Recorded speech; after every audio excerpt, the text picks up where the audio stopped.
These are Vancouver Canucks in the past 5 years that you don't remember. Starting things off, let's talk about Derek Roy. Roy was a player who was fantastic for the Sabres. He spent a great 8 seasons over there with the Sabres, a peak season of 81 points in 78 games in 2008. But after the trade that sent him over to the Dallas Stars in exchange for Steve Ott and Adam Pardy, Derek Roy just wasn't the same player. He played 30 games for the Stars and notched up 22 points in that lockout year, but heading towards the end of the season, he was traded to the Vancouver Canucks in exchange for Kevin Connauton and a second-round draft pick in 2013. Derek Roy then played 12 regular season games with the Canucks, notched up 3 goals and 3 assists, and he was a part of that losing squad to San Jose in the first round of the playoffs. In all 4 games he played in the playoffs, 1 point. After that, he went to free agency. You can now catch him over there in the KHL. Next up, let's talk about Steve Pinizzotto. Pinizzotto was a player who really liked to energize the game. When he signed with the Vancouver Canucks on July 3rd of 2011, the Canucks thought that he would be the Raffi Torres replacement. Pinizzotto was a highly touted free agent, and a lot of people were really excited to see what he would become. However, starting off the 2011-2012 season, an injury faced off against San Jose sidelined him for the entire season, and he didn't play for 2011-2012. The next year, he played 2012-2013 on the Chicago Wolves and eventually got his opportunity to play with the Canucks. He played 12 games with the Vancouver Canucks, notched up 0 points in 29 penalty minutes, and in the playoffs, also against the San Jose Sharks, he played 1 game wherein he got donuts across the board. Pinizzotto today is now playing in the German leagues. The third player we have on our list is Brandon McMillan, a hometown boy from Delta who we claimed off of waivers in 2015.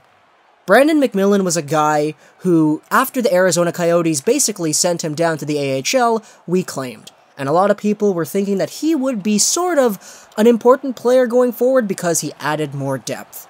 Coming into the Vancouver Canucks lineup to end off the 2015 season, he played 8 games wherein he notched 1 assist. Then going into the playoffs, he was a scratch for most of that, but in the ending games against the Calgary Flames, he did get an opportunity. He played 2 games in the playoffs. He got himself a goal. That was it. Brandon McMillan then signed contracts with the German leagues, and today he can be seen playing in the KHL. He spent some time up and down over there, but other than that, he's a hometown boy that not a lot of Vancouver Canucks fans miss. The next player we have on this list is Kellan Lain, who spent 2 stints with the Vancouver Canucks organization. The first time, he was reunited with some of his old buddies DeFazio and Welsh, and 2013-14 was the season where people thought he would probably become something, even to a very small degree. Well, eventually, he worked his way up and he found himself in the Vancouver Canucks lineup, wherein which he set the record for the fastest fight and the fastest game misconduct to start off a career. That was the line brawl against Calgary. But eventually, Kellan Lain found himself a little bit of success as he scored a really nice goal against the Edmonton Oilers that a lot of Canucks fans were praising at the time. That was his only NHL point. He got sent back to the Comets later on and then spent some time touring around other AHL teams. In 2015-16, he played 2 more games for the Utica Comets with his second stint in the Vancouver organization. Today, he is a free agent.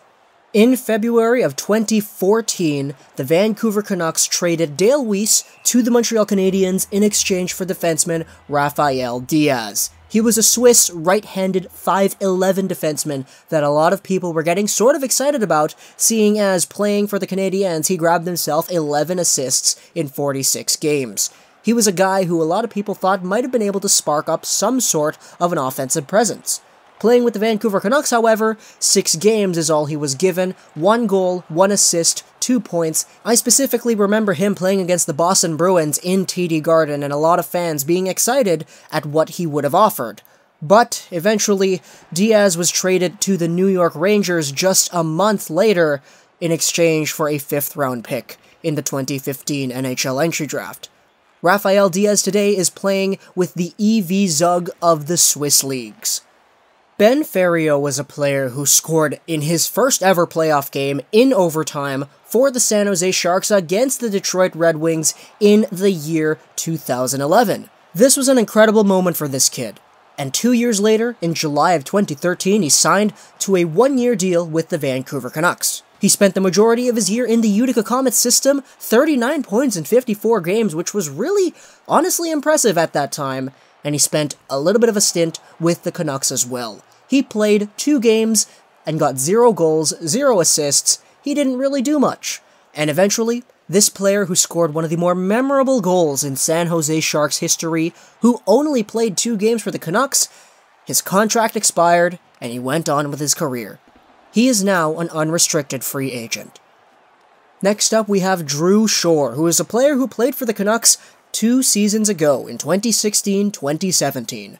He spent the majority of that year playing in the Swiss leagues, and he was a really dominant player over there. 48 points in 50 games for the EHC Cloton. This was fantastic for the then 26-year-old. After that team got eliminated from the playoffs, he was allowed to come over to North America, and he signed a contract to join the Vancouver Canucks in the NHL. He played 14 games for the Canucks, notched up 2 assists, 0 goals, and because he couldn't really replicate his success from Switzerland, he went back and signed with the Switzerland League, and now he plays there today. Another player who played with the Vancouver Canucks sort of recently was current Wilkes-Barre Scranton Penguin Joseph Cramarossa. Cramarossa was a guy who was claimed off of waivers by the Vancouver Canucks in 2017. He was able to play 10 games for the Canucks, but unfortunately, he was the victim of a really bad injury. He blocked a shot against the Chicago Blackhawks, and his foot injury was enough to sideline him for the rest of the season. That was all we saw of Joseph Cramarossa. 0 goals, 0 points, 10 games played for the Vancouver Canucks, and a season-ending injury which resulted in him signing with the Calgary Flames the next summer. Finally, on this list of recent Canucks players that you don't remember, I have Borna Renjulik. And Renjulik was a guy who played for the Utica Comets for the majority of the 16-17 season. In the 69 games played in the AHL, he grabbed himself 23 points and 12 goals, which was okay. It was fair, decent production, and this was the timeline where the Vancouver Canucks really needed to get younger. This 2-way, 1-year signing of the Canucks was able to play in the Canucks lineup after spending the majority of his time in Utica because the Canucks traded Jannik Hansen. Hansen wasn't playing for the Canucks against the Red Wings, and Renjulik was a guy who they called up and put immediately into the lineup. By the end of that night, Jannik Hansen wasn't a Canuck. Renjulik only played 1 game for the Vancouver Canucks, and after that season, he went back over to Finland, and he started playing for the Lahti Pelicans. Today, he is playing in the KHL.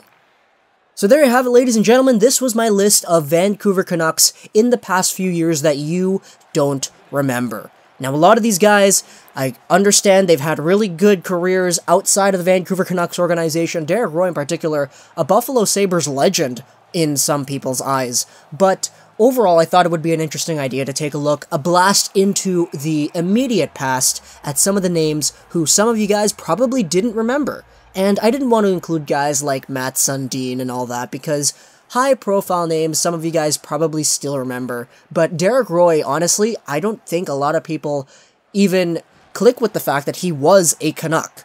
Because when people think of Derek Roy, they either think, oh, Edmonton? They don't really think of Vancouver anymore. But for some reason, I thought it was interesting that a lot of these guys have come and gone through the organization, and a lot of them, you know, they're playing in Europe now. Some of them are still in the AHL or the ECHL, but overall, it's kind of interesting to just take a look at who's built up this team over the past few years. And some of these guys, like Renjulik and McMillan, they're really recent, and it's kind of weird to just think about, they were playing just a year ago? It's really weird, isn't it? Like, I had no idea. I totally forgot that Renjulik was the guy that we put into the lineup after Hansen was allegedly going to be traded. Ferriero, I had no idea as well. I totally forgot he was a Canuck. I remember him as a Comet, but not as a Canuck. But overall, a lot of these guys really didn't make an impact, and that's basically what the video is. Hope you guys enjoyed this video for Plus and Gaming, and bye.